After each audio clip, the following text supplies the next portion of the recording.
Welcome to SafeBox Info. Today, we're diving into an explainer on the systemic safety lapses and technical failures within India's power sector.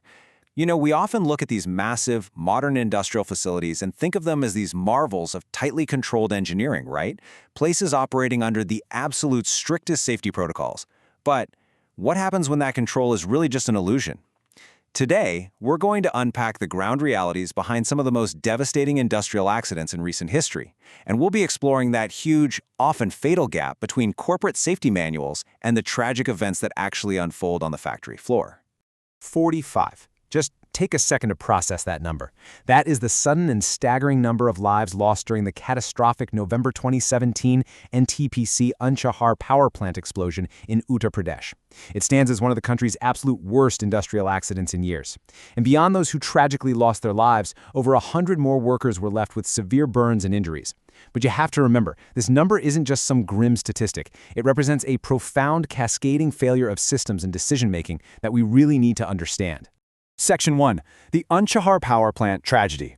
Anatomy of a Boiler Blast. Okay, let's dive into exactly how a 500-megawatt boiler at this facility turned into a deadly disaster.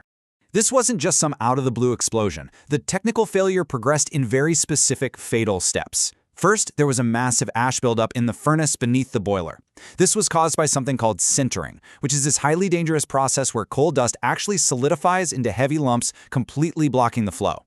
Second, that blockage caused a boiler tube carrying steam to rupture and leak. Third, that leak led to massive, rapid overpressurization. Fourth, the system essentially panicked and triggered an involuntary trip, an automatic shutdown. And finally, step 5, the sheer pressure buildup resulted in a devastating explosion, blasting hot flue gases and ash at terrifying speeds directly into the areas where people were working. But here's the thing. The mechanics, they only tell half the story. A company probe later revealed that 3 unit heads, the head of operation, the head of ash handling maintenance, and the head of boiler maintenance, made a fatal error in judgment.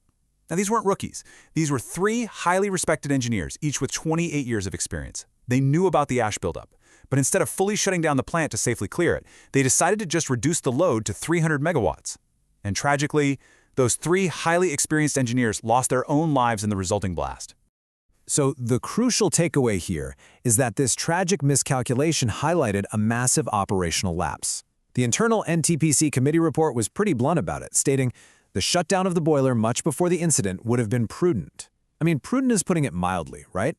Choosing to keep the unit running, even at reduced capacity, directly enabled that catastrophic release of hot ash and steam. It just goes to show that prioritizing continuous operation over an immediate safety shutdown can yield absolutely irreversible consequences, no matter how much experience you have. Section 2. The Corporate Safety Illusion. Official Policies versus Ground Realities. Let's move on and see how this tragedy reveals a glaring paradox between the official policies and what's actually happening on the ground.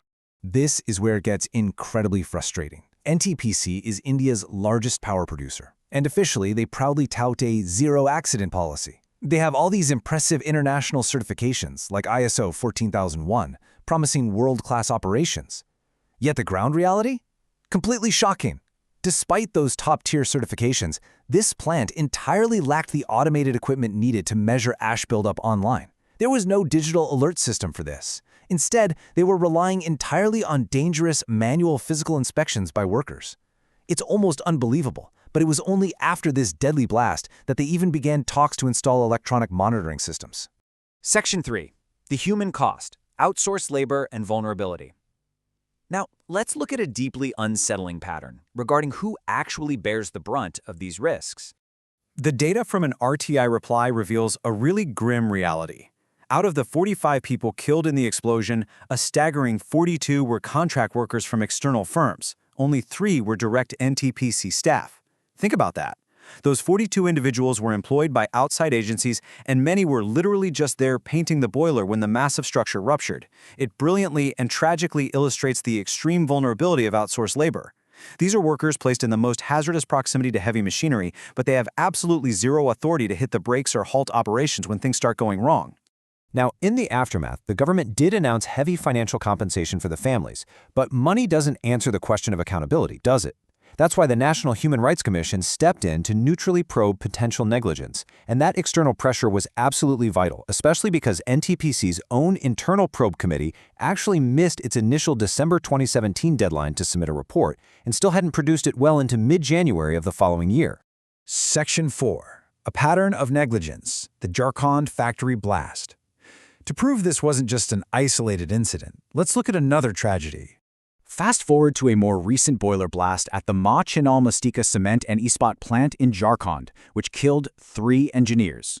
Mirroring the exact same tragedy in Uttar Pradesh, the system completely failed. The turbine went into overspeed after the protection system essentially gave out. But the most damning detail? Workers had been repeatedly warning management about soaring temperatures. They were literally taking readings with handheld temperature guns and reporting the spikes. Heck, even the air conditioner in the control room was broken. Despite all these documented warnings, the cooling system was never repaired in time, leading directly to another fatal blast. As we wrap up this explainer, we are left staring at a pretty glaring and unresolved contradiction. From the boardrooms pushing zero-accident policies to the broken air conditioners and dangerous manual ash inspections on the factory floor, the contrast between corporate safety manuals and the deadly ground realities is impossible to ignore.